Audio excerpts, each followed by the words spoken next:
বনগাঁ যাওয়ার আগে আমি ভিডিওটা শেয়ার করেছিলাম একটা মিনি ব্লগ হিসেবে একটা মিউজিক অ্যাড করে, বাট এটাতেও আমি ঠিক মিউজিক অ্যাড করে ছাড়তে চেয়েছিলাম, বাট আমার সামহাও এটা কপিরাইট পড়ে গেছিলো।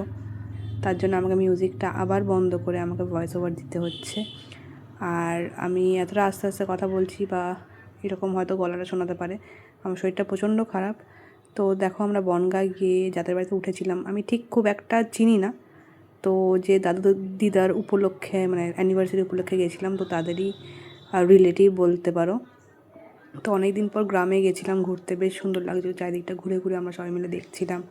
অনেক রকম ফটো তুলেছি, তার কিছু ফটো আমি ফেসবুকে পোস্টও করেছি, আর কিছু ফটো পোস্ট করা বাকি আছে, করে ওঠাও হয়নি।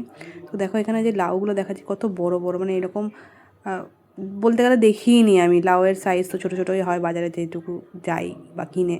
আর এখানে খুব সুন্দর সর্ষের ছিল, আমরা এখানে সবাই ফটো তুলেছি। আর এই হচ্ছে দিদা, আর এই দাদু দিদার অ্যানিভার্সারি ছিল আগের দিন, আমরা পরের দিন সেলিব্রেট করেছি।